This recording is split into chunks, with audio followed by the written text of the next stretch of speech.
Praise the Lord. आइए हम कलाम मुक़द्दस को देखेंगे। मैं ये बताना चाहती हूँ कि इससे पेश करके हम मसीही घराने में बच्चों पर गौर करें।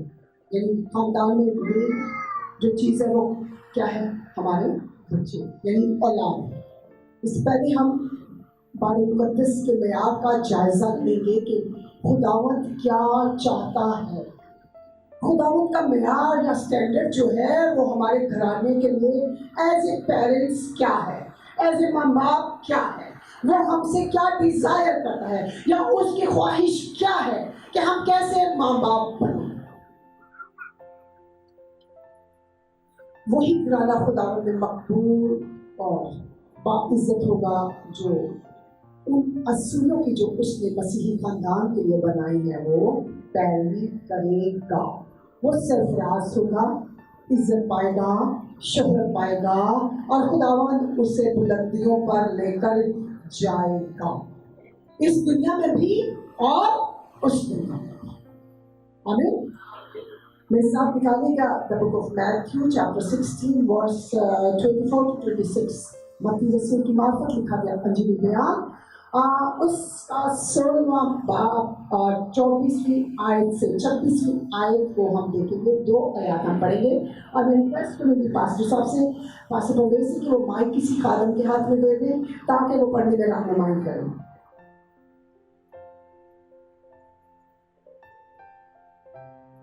मुझे यकीन है कि आप सब इस पैगाम को गौर से सुनेंगे क्योंकि आप सब यहाँ पर माँ और बाप और बच्चों और बेटों के साथ यहाँ पर मौजूद हैं। 16 बाप और उसकी 24वीं और 24वीं ऐसे 26 में। उस वक्त यीशु ने अपने शागिर्दों से कहा कि अगर कोई मेरे पीछे आना चाहे तो अपनी खुदी का इनकार करे और अपनी सलीब उठाए और मेरे पीछे हो ले। क्योंकि जो कोई अपनी जान बचाना चाहे उसे खोएगा और जो मेरी खातिर अपनी जान खोएगा उसे पाएगा। और आदमी अगर सारी दुनिया हासिल करे और अपनी जान का नुकसान उठाए तो उसे क्या फायदा होगा, या आदमी अपनी जान के बदले क्या देगा। आमीन। हालेलुया। ये जो वर्स है आज के मैसेज का फोकस है। मैसेज का टॉपिक आपने देखा ही, मैं चाहूँगी आप में से पढ़ेंगे। आप क्या है टॉपिक? आज के हमारे मैसेज का टॉपिक जो है वो है तरबियत करने वाले माँ बाप। माँ बाप का सारा दारोमदार या सारा फोकस किस पर होता है? अपने बच्चों पर। खुदावंद का कलाम हमें एज ए पेरेंट्स ये समझा रहा है, बता रहा है। और बच्चों में अक्सर कहते हैं, माँ कहती है बेटा तू तो मेरी जान है, बाप कहता है बेटा तू मेरा जिगर है। दोनों ही लफ्ज ऐसे हैं कि इनके बगैर इंसान की जिंदगी नामुमकिन है, हम सब जानते हैं। तो यहाँ पर ये जो वर्स है 26, अगर कोई आदमी सारी दुनिया हासिल कर ले और अपनी जान का नुकसान उठाए तो उसे क्या फायदा है। मिसाल के तौर पर अगर हम खादिम हैं, खादमाएं हैं और हम जगह जगह प्रीचिंग कर रहे हैं, मनाती कर रहे हैं, आते जाते हैं, सारा दिन रात मशगूल रहते हैं, बिजी रहते हैं, वक्त नहीं है और हम कहते हैं और हम सोचते हैं कि हम बहुत ज्यादा खिदमत कर रहे हैं, बहुत सी रूहों को खुदा के पास ला रहे हैं। और होता भी है, बहुत सी रूहें खुदा की बादशाही में शामिल होती हैं। लेकिन कलाम ये कहता है कि अगर मैं सारी दुनिया को हासिल कर लूं और अगर अपनी ही जान को खो दूं तो मुझे क्या हासिल है। और हमारी जान कौन है? हमारे बच्चे हैं। कोई ऐसा फर्द होगा जो यहाँ कहेगा कि नहीं जी ये ऐसी बात नहीं है। मैं नहीं समझती कि कोई बाप या माँ ऐसा कह सके, क्योंकि हकीकत में खुदा ने ये रिश्ता ऐसा ही बनाया है। इवन मैं आपको ये बताना चाहती हूँ कि जो माँ फर्स्ट टाइम एक्सपीरियंस करती है, अभी बच्चा उसके वजूद में होता है और उसको एक्सपीरियंस भी नहीं होता, उसे सिर्फ ये पता ही चल जाता है कि I am pregnant, I have conceive. क्या होता है, उस बच्चे की धड़कन के साथ साथ उस माँ की धड़कन चलना शुरू हो जाती है। हालेलुया। अजीजों, आज खुदावंद ये हमें समझा रहा है पेरेंट्स को कि अगर हम, पहली बात मैंने बताई ऐसे खादम, दूसरी बात मैं ये बताना चाहती हूँ, दूसरी बात ये है कि अगर हम इस दुनिया में दुनियावी रुतबा हासिल कर ले, शान और शौकत हासिल कर ले, आला मर्तबा हासिल कर ले, आलिशान गाड़ी, आलिशान घर, आलिशान जॉब, सब कुछ हासिल कर ले, मगर अपनी जान को खो दे या उसका नुकसान कर दे, तो कलाम कहता है कि क्या फायदा, मैंने सब कुछ खो दिया। आज खुदावंद हमें ये समझाना चाहता है कि as a mother, as a father, हमें सबसे पहले मनादी कहाँ करनी है। जरा मैं चाहूंगी आवाज आई।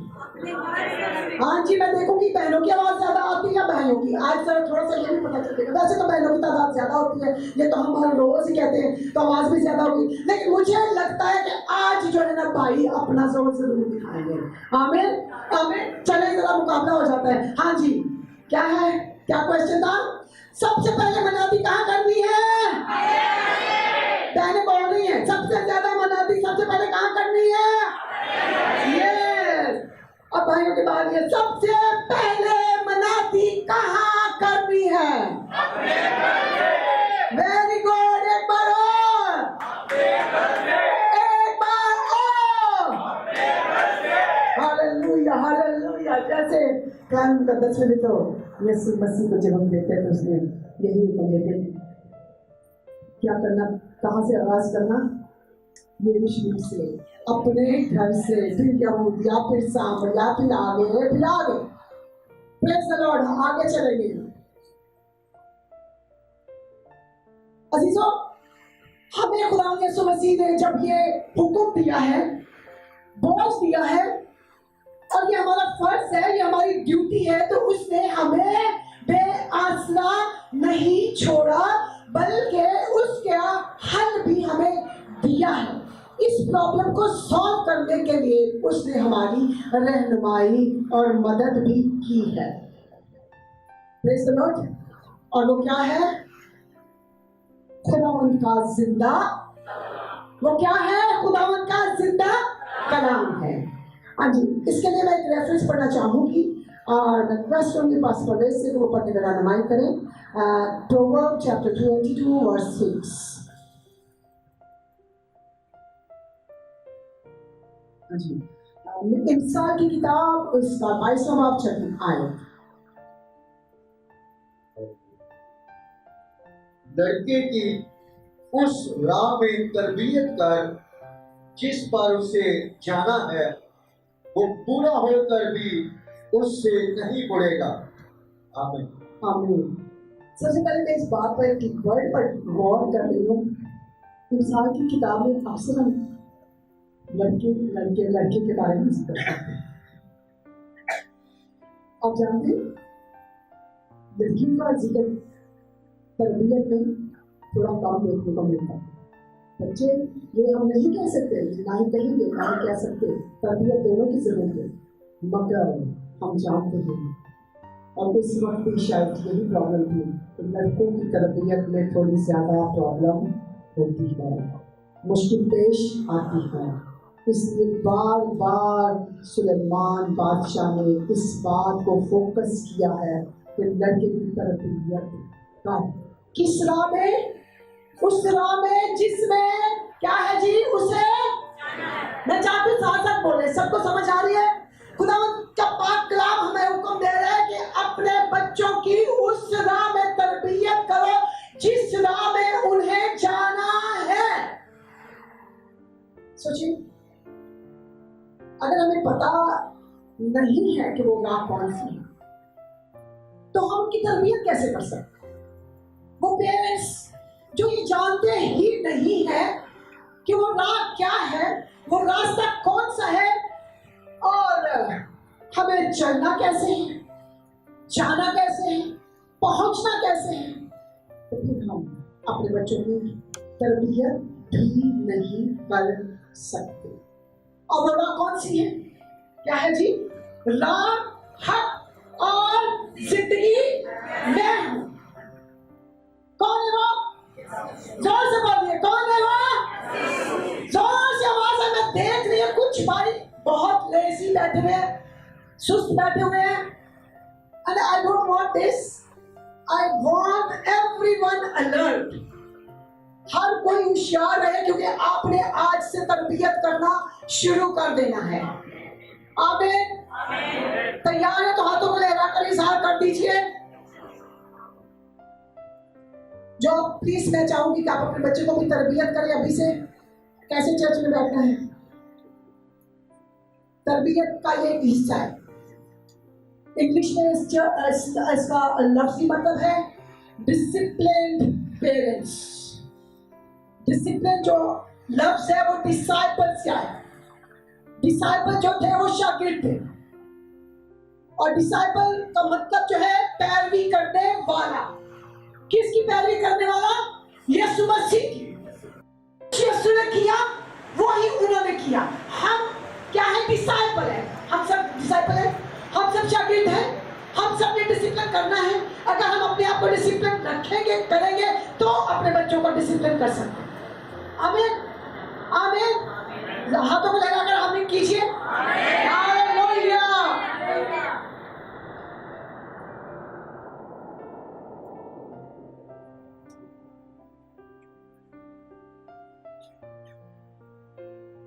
Psalms 1-7। और मैं आपको बताना चाहती हूँ कि इस मिसाल की जो पहली आयत में मेंशन की है कि लड़के की इस राह में तरबियत का जिस पर उसे चलना है वो क्या होगा? बूढ़ा होकर भी इससे कभी नहीं हटेगा। कितना बड़ा वादा है। हालेलुया। Psalms 127 verse 3। आज पढ़िएगा पासा। तुम्हारे लिए सवेरे उठना और देर में आराम करना। सॉरी बस तीसरी आयत। देखो, औलाद खुदावंद की तरफ से मिरास है और पेट का फल उसी की तरफ से अजर है। आमीन, आमीन। हाँ जी। अब देखिए दूसरी बात मैंने माँ बाप को खुदा मुकद्दस ने क्या बताई है। खुदा के जिंदा खुदा ने मुझे और आपको देखो औलाद जो है, देखो जैसे किसी को कहते हैं अलर्ट हो जा भाई, look at here, look at there. किसी को कहते हैं उधर देखो, देखने को हमें कोई खास चीज है, होशियार हो जाए। खुदा का कलाम हमें होशियार कर रहा है और कह रहा है कि देख लो, देखो, फौरन देखो, गौर करो कि औलाद क्या है। खुदावंद की तरफ से मिरास है। मिरास है, मिरास का मतलब है असासा है, जायदाद है। जायदाद का मतलब आप सब जानते हैं। एक घर कोई अगर बना लेता तो कितना खुश होता है कि हाँ जी मेरी बहुत बड़ी प्रॉपर्टी, और उस प्रॉपर्टी की कितनी फिक्र करता है। कितने लड़ाइयां झगड़े होते हैं, कितने खानदानों में फसाद होता है, कितने लोग उसको छीनने की कोशिश करते हैं। सोचिए औलाद ऐसी मिरास है जो आपकी अपनी पोसेशन में है, आपके अपने इख्तियार में है। उस पर किसी और का इख्तियार नहीं है, किसी रिश्तेदार का नहीं है, किसी बहन भाई का नहीं है। वह सिर्फ और सिर्फ आप। हालेलुया। ये ऐसी मिरास है जो आपके अपने हाथ में, आपके पास है। और ये औलाद ही आपकी खुशी, शादमानी है, कीमती सरमाया है। माँ बाप की तरफ से, माँ बाप के लिए सबसे बड़ा असासा है, और जिसके बगैर मैं समझती हूँ कि घर नामुकम्मिल है, खाली है, खानदान अधूरा है, बेकार है। मैं समझूँ क्योंकि ये मिरास है, और मिरास का वादा खुदावन ने इब्तिदा ही से किया कि बढ़ो, फलो और जमीन को मामूर और महकूम करो। पहले जोड़े को खुदावन ने बरकत दी और यही बरकत थी। इसलिए इस मिरास की फिक्र जो आपके लिए आपका कीमती सरमाया है, अपने माँ और बाप दोनों ने मिलकर करनी है, ताकि उस एसेट्स को, उस प्रॉपर्टी को किसी किस्म का कोई नुकसान ना हो जाए। Praise the Lord, praise the Lord.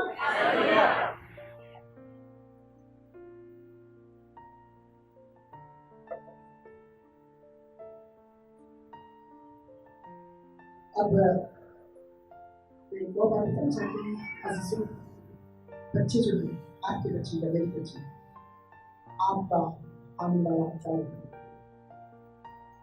Your children are your future.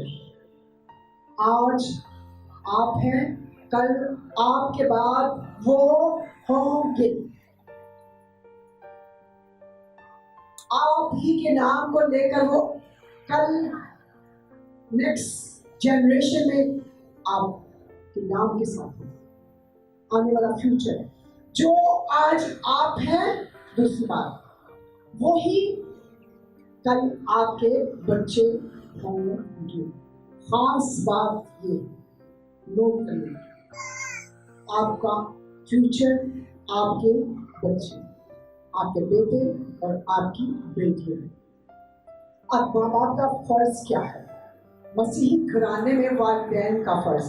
कल जो परसों 2 जुलाई को जो हमारा फर्स्ट प्रोग्राम था बेटायाबाद में, उसमें हमारा टॉपिक जो था the head of the family, यानी घर का सरदार, ये टॉपिक था। आज जो हमारा टॉपिक है वो चेंज है। इसमें जो हमारा टॉपिक तरबियत करने वाले माँ बाप दोनों शामिल हैं। हमने अपने बच्चों की तरबियत किस तौर पर करनी है, और वो माँ बाप जो तरबियत करते हैं वो कैसे होने चाहिए। खुदावंद क्या चाहता है? सबसे पहली बात, सबसे पहला फर्ज क्या है माँ बाप का? अपने बच्चे को मसीह यीशु से मिलाना। सबसे पहला फर्ज क्या है? माँ का और बाप का है। मैं चाहूंगी बाप का और माँ का ऐसे कहें, बाप का और माँ का दोनों का फर्ज क्या है? मसीह यीशु से रोशनास कराना। सबसे पहली ड्यूटी जो है, मैं समझती हूँ कि हकीकत में अगर हम ऐसा कर ले, जैसे जैसे बच्चा परवान चढ़ता है, जैसे जैसे बोलना शुरू करता है, जैसे जैसे वो उसके सेंसेस बहाल होते हैं, समझने की सलाहियत बेदार होती है, तो हम मसीह की मोहब्बत, मसीह का नाम, मसीह के बारे में उसे समझाना शुरू करें, तो हकीकत में वो बच्चे बहुत जल्द मसीह की निजात को जान सकेंगे। लेकिन दोनों बहनें जब प्रेग्नेंट थी, खुदा के फजल से लास्ट ईयर, तो मैंने उनको बताया, आज भी जितनी बहनें बेटियां यहाँ पर प्रेग्नेंट हैं, मैं उनको एक खास बात बताना चाहती हूँ। ज़रूरी नहीं है कि बच्चा जब पैदा हो जाए तो उसी वक्त हम उनको तालीम दे सकते हैं। आप अगर ईमानदार हैं तो आपका बच्चा जो अभी आपके बदन में है, अभी इस दुनिया में नहीं आया, आपका फर्ज है कि आप अपने बच्चे के ऊपर हाथ रख के उसके ऊपर हर रोज दुआ करें और हर तरह की बरकत उसके लिए मांगना शुरू कर दें। उसे मसा करें और उसे यीशु के नाम से ब्लेस करें। यीशु की बातें उसे सिखाना शुरू करें। यीशु के बारे में मोहब्बत और उसकी जिंदगी के बारे में आयात उसके साथ शेयर करें। आप याद रखें, माँ के पेट में भी बच्चा जो है वो अंडरस्टैंड कर रहा होता है। Hallelujah, hallelujah. हाथों को लहरा दीजिए। Yes, praise the Lord. पहला काम था मसीह यीशु से रोशनास करना। दूसरा काम, दूसरे इंसानों के लिए जिंदगी बसर करना सिखाना। Praise the Lord, praise the Lord.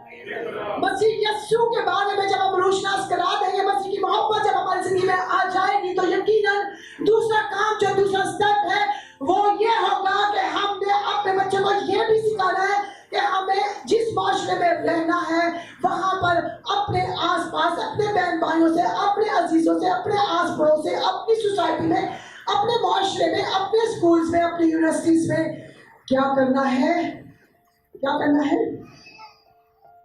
ये बात, ये मोहब्बत जो मसीह यीशु ने सिखाई है, उनके लिए शेयर करिए और उनके लिए जिंदगी बसर करना। कितना बड़ा लफ्ज है, कितनी बड़ी बात है। मसीह यीशु ने अपने लिए जिंदगी बसर की थी, अपने लिए जिंदगी बसर की थी। तो हम कौन है?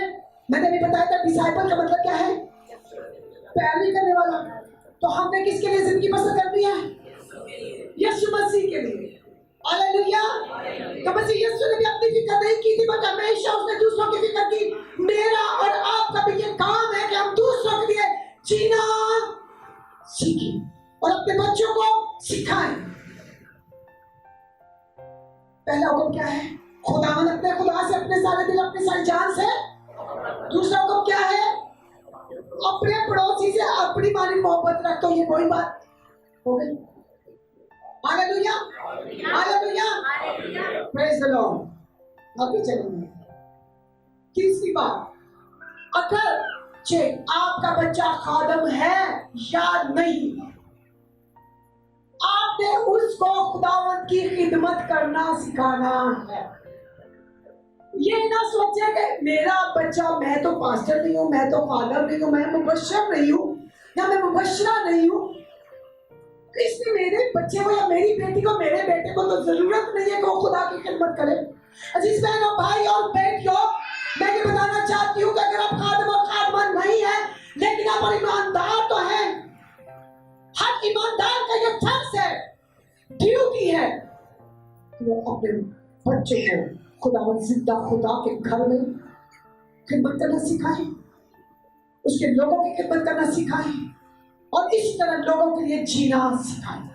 मैं अपनी जिंदगी को जब देखती तो मैं कई दफा, मेरी सबसे छोटी बेटी और मैं उसे भी पता है और मुझे भी पता है, और हम आपस में कहते हैं कि ये she is my best friend because she is the youngest one. मैं उसके साथ अक्सर शेयर करती हूँ, मेरे साथ शेयर करती है इस तरह की जो भी बात होती है एज ए फ्रेंड। तो मैं उसको कहती हूँ कि बेटा, मुझे तो लगता ही नहीं कि कभी मैं अपने लिए भी जीती हूँ। हकीकत में जब से मैंने खुदा को कबूल किया है, I feel I am always worried thinking about others, for his people, even for my family. Family का हमारा सबसे पहले फर्ज है। सब कुछ जो भी दारो मदार होता है, मैं हर तरह से यही देख रही होती हूँ, उसको कंफर्ट हो, उसको कंफर्ट हो, ये हो, उसके लोगों की जितनी भी मेरी जिम्मेदारी है मैं उनको पूरा करूँ, ऐसे करती हूँ। अक्सर मैं ये सोचती हूँ और कई दफा मैं इस बात के ऊपर भी हैरान होती हूँ कि मुझे लगता है कि खुदा के कलाम में लिखा है कि उसने तेरे लिए क्या खोल रखा है, थाला घेर रखा है, सर्कल बना रखा है। और मैं सचमुच फील करती हूँ कि हाँ, ऐसा ही है। हम कई दफा चाहे भी कि हम उस सर्कल से बाहर जाएं, मगर इट इज इम्पॉसिबल। कभी नहीं हो सकता कि आप अगर वाकई खादम या खादमा या ईमानदार हैं और सच्चे और रूह से मामूल वफादार लोग हैं, तो आप अपनी मर्जी से उस सर्कल से बाहर जाएं और उसकी पैरवी ना करें बल्कि नाफरमानी करें। It's impossible. हालेलुया। खुदावंद की आवाज हमें घेरे रहती है। ये हकीकी मोहब्बत है जो हमें घेर लेती है और हम पूरे तौर पर उसके हो जाते हैं। इसलिए पौलुस रसूल कहते हैं कि अब मैं ना रहा बल्कि मसीह। हालेलुया। मैंने उसको पहन लिया है। अब मैं नजर ही नहीं आता बल्कि वो ही मुझ में नजर आता है। इसलिए अब मैं अगर जीऊं तो उसके लिए, मर जाऊं तो भी। हालेलुया। जीना, मरना, हमें ऐसे ईमानदार बनना है, ऐसे माँ बाप को। हम टॉपिक की तरफ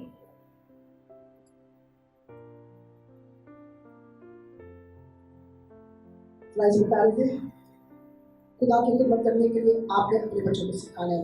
और सबसे बड़ी बात, प्यार, मोहब्बत और दुआया रूह के साथ आप उनसे कितना प्यार से परवरिश में। दूसरा काम क्या है? खुदा से विश्वास करना है, खिदमत से विश्वास कराना है, दूसरे से मोहब्बत करना सिखाना है, अपने बहन भाइयों में आपस में एक रहना सिखाना है। यूनिटी का खुदा, ट्रायंगल, यू नो, ट्राइयून गॉड, बाप, बेटा और उनके तीनों एक है। इसलिए वो चाहता है कि हम सब भी एक हो। घराना एक हो, माँ बाप एक हो, बेटा बाप एक हो, माँ बेटी एक हो, सब एक बात पर मुत्तफिक हो, जगह जगह अलग अलग ख्यालात ना हो। हालेलुया।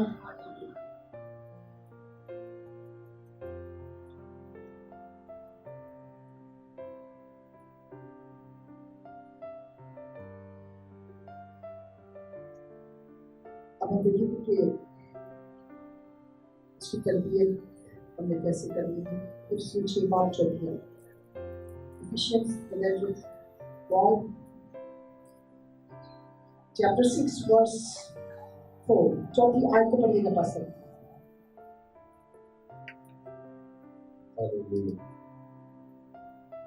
और ऐ औलाद वालों, तुम अपने फर्जंदों को गुस्सा ना दिलाओ, बल्कि खुदावंद की तरफ से तरबियत और नसीहत दे देकर उनकी परवरिश करो। आमीन आमीन आमीन। Praise the Lord. अक्सर ये होता है कि अब हम इंसान हैं, नेचर है, फितरत है, ये गुस्सा जल्दी आ जाती है। माँ को भी आता है, वालिद साहिबान को भी आता है। मैं समझती हूँ कि माँ को खुदावंद ने कुव्वत बर्दाश्त ज़्यादा दी है, वो बर्दाश्त कर लेती है बहुत सी बातें और टॉलरेट करती हैं, लेकिन वालिद साहिबान जो है उनको जल्दी गुस्सा आता है। लेकिन इसीलिए मैं समझती हूँ कि कलाम करने से बार बार इंसान के प्रोग्राम में मुझे दिखाई दे बाप और बेटे का जिक्र है। तो हमने तरबियत कैसे करनी, माँ ने भी और बाप ने भी कैसे तरबियत करनी है, कैसे जी? पसंद खुदावंद के कलाम से नसीहत दे देकर, गुस्से से नहीं, कलाम से आपने वर्ष निकालनी है, उसी तरह के लिंक जो रखती हो। कोई भी प्रॉब्लम हुई है तो आपने उसी तरीके का कोई रेफरेंस निकालना, कोई याद निकाल लिया और अपने बच्चे को समझाना शुरू कर दिया। आप यकीन कर लें, खुदावंद का कलाम जो है 2 धारी तलवार है। जब हम कलाम खोलेंगे तो पुलिस सामने रह सकेगा? वो भाग जाएगा या नहीं? भाग जाएगा ना। तो आपका गुस्सा भी ठंडा हो जाएगा। और जो बच्चा बैठा है, जिसको आप समझा रहे हैं, बच्चा या बच्ची है, तो वो भी कूल डाउन हो जाएगा, क्योंकि कलाम खुल गया और कलाम वार करता है। कलाम जिंदा है, वो मसीह यीशु खुद है। कलमा मुजस्सम हुआ है, वो खुद उतरा है, वो खुद, जब हम इसको प्रोनाउंस करते हैं, वो खुद हम कलाम होता है। हालेलुया। तो नसीहत कर हमने क्या करना है? अपने बच्चों को परवरिश करनी है, उनकी परवरिश इस तौर पर करनी, उनकी तरबियत इस तरह करनी है। अजीजों, यहाँ पर मैं एक बात आपको बताना चाहती हूँ कि इंसानी शख्सियत कैसे बनती है, क्योंकि बहुत सी बातों को हम जानते ही नहीं कि इंसान की जो पर्सनैलिटी है उसमें कौन कौन सी चीज़ें शामिल हैं। इंसान की शख्सियत का दारोमदार जो है, जो हम हैं इस वक्त, जहाँ बेटा या बेटी है या बाप है, बूढ़ा या जवान है, उसके अंदर जो शख्सियत आई है, जो फितरत आई है, जो नेचर आई है, जो उसने अडॉप्ट की है, वो किस तरह बनी है और उसमें कौन कौन सी चीज़ें शामिल हैं। बहुत ही गौरतलब बात है, मैं चाहूँगी कि आप गौर से सुनिएगा। 3 बातें इसमें शामिल हैं। Praise the Lord. मैं चाहूँगी अपने हाथों को लहराइए ज़रा। मैं सोच रही हूँ कि ज़रा अगर कुछ बहनें मुझे लेज़ी नजर आ रही है, मैं चाहूँगी अगर खड़े हो जाए एक दफ़ा, तो क्या ख्याल है? खड़े हो सकते हैं? शैतान जो है ना, आंखें बंद करने की कोशिश कर रहा है कि वो चाह ही नहीं रहा कि यहाँ पर आज कुछ हो। जरा खड़े होकर अपने हाथों को जोर से लहराइए, ताकि पता चल जाए प्लीज को कि नहीं भाई, आज नहीं मैं कुछ कर सकता, आज वो कुछ नहीं कर सकता। Hallelujah, hallelujah, hallelujah. शैतान है पाँव शैतान है पाँव yes. Praise the Lord, God bless you all. आप तशरीफ रखिए।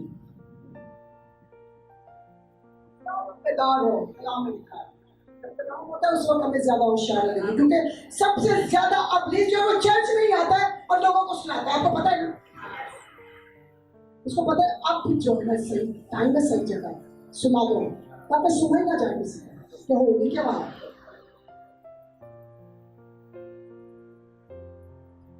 पहली चीज, 3 मैंने बातें बताई, 3 चीजें एक शख्सियत में मौजूद होती है। विरासत, माहौल और इरादा। विरासत, माहौल और इरादा, ये तीनों चीजें मिल जाती हैं जब तो एक शख्सियत बन जाती है, एक पर्सनैलिटी बनती है। हर शख्सियत में ये तीनों चीजें शामिल होती हैं। और विरासत क्या है, मैं आपको बताना चाहती हूँ। जो विरासत में चीजें मिलती हैं, जो हमारे साथ विरासत में शामिल होती हैं, ऑटोमेटिकली हमें हमारे माँ बाप से जनरेशन में मिलती है, बाप दादा से हमारे अंदर ट्रांसफर हो जाती है। अगर आपके माँ बाप आपके खिदमतगुजार थे, आप ऑटोमेटिकली उस विरासत में शामिल होंगे, क्योंकि खुदा बाप ने वादा किया कि मैं ये बरकत तुम्हें चौथी नस्ल तक दूंगा। आज मैं बड़े फख्र से आपको बताना चाहती हूँ कि आज अगर मैं, मेरा भाई, मेरी बेटी, मेरे बच्चे या मेरा पूरा खानदान, मेरी बहनें, मेरे भाई जितने भी खिदमत में हैं, तो वो मेरे माँ और मेरे बाप की बदौलत है, जो आज इस दुनिया में नहीं है, लेकिन ये विरासत हमारे अंदर ट्रांसफर हुई है। हालेलुया, जोरदार तालियां बजाइए।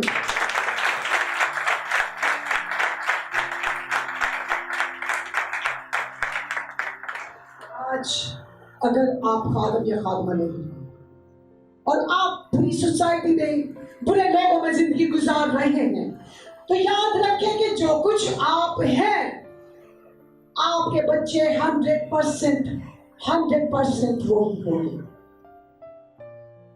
जरूरत है कि हम देखें, हर माँ, हर बाप, कि हम किस जगह पर खड़े हैं। मैं ये विरास छोड़ रहा हूँ, मैं दुनिया से जाने वाला हूँ, मैं चला जाऊंगा, मैं चली जाऊंगी, मैं अपने पीछे क्या छोड़कर जाऊंगा। आज वक्त है कि हम जाएं। देखिए, खुदा चाहता है कि हम अच्छी विरासत छोड़ें। माहौल, दूसरा लफ्ज़ है माहौल, एटमॉस्फेयर बच्चे की परवरिश में बहुत अहम किरदार अदा करते हैं। आप किस माहौल में रहते हैं, वहाँ उस माहौल का असर जो है वो जरूर उस बच्चे पर पड़ेगा। वो आपके अपने हाथ में, अपने इख्तियार में, आपके अपने घर में, आपके आस पड़ोस में, आपके बच्चों के स्कूल में है, आपके बच्चों के कॉलेजेस में है, वो माहौल जरूर असर अंदाज होगा। अगर आपके घर का माहौल रूहानी है, तो ऑटोमेटिकली आपका बच्चा उस रूहानी माहौल में परवरिश पाता चला जाएगा और बहुत जल्द वो रूहानी बन जाएगा। Praise the Lord, praise the Lord. तीसरी बात, इरादा। अब इरादा जो है वो आपका अपना है, वो आपके अपने हाथ में है। आपने क्या करना है, बच्चे के हाथ में, आपके बच्चों के हाथ में। अगर आपका माहौल और विरासत अच्छी, तो आपका इरादा भी अच्छा होगा। इसलिए विरासत और माहौल और इरादा बनकर तीनों को जब हम ऐड कर लेते हैं, तो शख्सियत बन जाती है। आज हम लोग देख रहे हैं कि हमारा माहौल क्या है, हमारी विरासत क्या है और हमारा इरादा क्या होना चाहिए। हम पहले as a mother, as a father अपने आप को देखिए, अपने बच्चों को देखिए। जो कुछ हम हैं वही हमारा पल है, जो हम परवान चढ़ा रहे हैं, जिनको हम सिखा रहे हैं। एक और बात खास बताना चाहती हूँ, time is going very fast, बहुत टाइम हो गया। बस अब मुझे बता दीजिए कि कितने मिनट्स और बस खत्म करते हैं।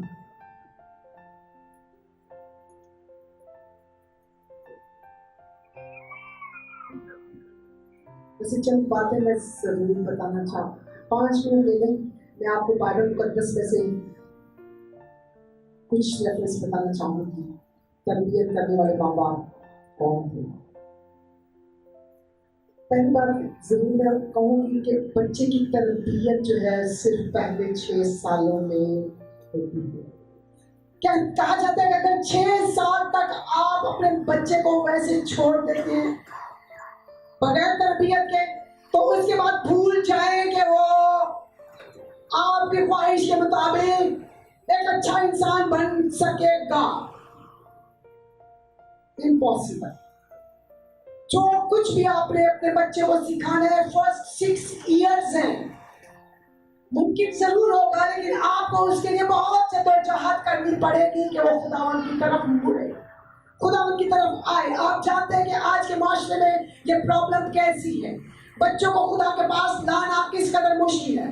क्यों? क्योंकि हमने उस टाइम पीरियड को फोकस नहीं किया था जिसको करना चाहिए, जिसमें तरबियत ज्यादा जरूरी होती है।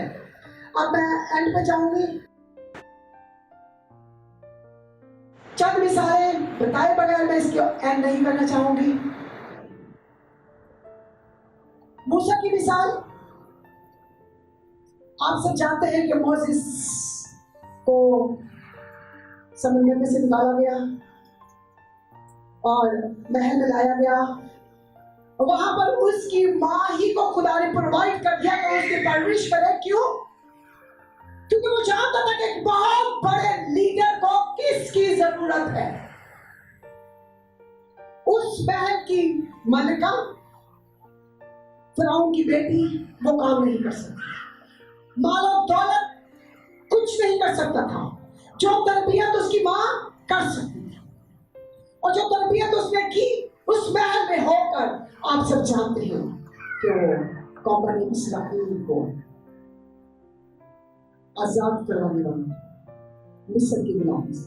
दूसरी मिसाल यहाँ पे मैं बताना चाहती हूँ कि मोसेस के पेरेंट्स जो थे वो अच्छे तरबियत करने वाले माँ बाप थे। दूसरी बात, शमूएल की मिसाल। शमूएल, आप जानते हैं कि हन्ना का कोई बच्चा नहीं था। उसने शमूएल को मांगा, शमूएल को खुदावंद ने उसे दिया और हन्ना ने कहा कि मैं उस वक्त तक इसे अपने पास रखूंगी जब तक ये दूध पीता है। जब दूध छुड़ा लूंगी तो फिर मैं उसे हैकल में दे दूंगी और खुदा की खिदमत के लिए वक्त हो जाएगा। उसने उसकी तरबियत की और उसके बाद उसने उसको वहां पर ट्रांसफर कर दिया खुदावंद के घर में और उसकी तरबियत वहां पर हुई। वो एक अच्छी माँ थी जिसने उसकी तरबियत इस तौर पर की कि वो एक बहुत बड़ा नबी बना। Hallelujah, hallelujah. यूसुफ की मिसाल, आप सब जानते हैं, बहुत छोटी उम्र में उसको बहुत बड़ी प्रॉब्लम का सामना करना पड़ा उसके खानदान की तरफ से या उसके भाइयों की तरफ से। नतीजा क्या हुआ? उसको वहां पर भेज दिया गया और वहां पर जो हादसा हुआ आप सब जानते हैं। और उससे उसने कैसे रिहाई पाई? क्यों? क्योंकि उसके पीछे उसके बाप और माँ की तरबियत थी, जिसकी वजह से खुदावंद ने उसे उस गुनाह से दूर रखा। Hallelujah, hallelujah. अगर हम अपने बच्चों की तरबियत इस तौर पर कर देते हैं तो खुदावंद यीशु मसीह पाक रूह की सूरत में हमारे बच्चों के साथ हर जगह हर वक्त मौजूद होता है। इब्लीस या शैतान उन्हें खराब नहीं कर सकता, बुराई की तरफ रागिब नहीं कर सकता और गुनाह की जिंदगी में नहीं ले जा सकता। क्यों? क्योंकि उसके माँ बाप की तरबियत का असर। और बहुत सी मिसालें थी। एक और शायद रह गई है, मैं सुनूंगा, डैनियल की मिसाल। डैनियल, आप जानते हैं उसने क्या किया था? आप सब जानते हैं, शेरों की मार में डाला गया। क्यों डाला गया? क्यों? क्योंकि उसने क्या नहीं किया था? हाँ जी, मूर्ति को सजदा। किसको सजदा करना था उसने? सिर्फ किसी बात से नहीं डरा। और क्या हुआ उसका रिजल्ट? उसको क्या बना दिया गया? शेरों की मार में डाला, वहां से बचाया गया और उसके बाद क्या हुआ? उसको हाकिम बना दिया। जोरदार तालियां बजाइए ऐसे माँ बाप के लिए। जिंदगी में बहुत सी मसाइल, बहुत सी प्रॉब्लम्स, बहुत सी परेशानियां रहेंगी इस दुनिया में, हमारे साथ, माँ बाप के साथ, बच्चों के साथ। लेकिन अगर मैं और आप खुदावंद में हैं तो हर मुश्किल आसान हो जाएगी, हर आजमाइश खत्म हो जाएगी और सिर्फ उसी का नाम क्या होगा? जोर से बोले, मेरी आवाज किस कदर है? इतने सारे लोग हैं, किसका नाम जलाल पाएगा? जोर से किसका नाम जलाल पाएगा? क्यों? क्योंकि यीशु मेरे और आपके अंदर है। अंदर, मेरे अंदर, ऐसा बोले, मेरे अंदर। Limpahkan kami sa Panginoon.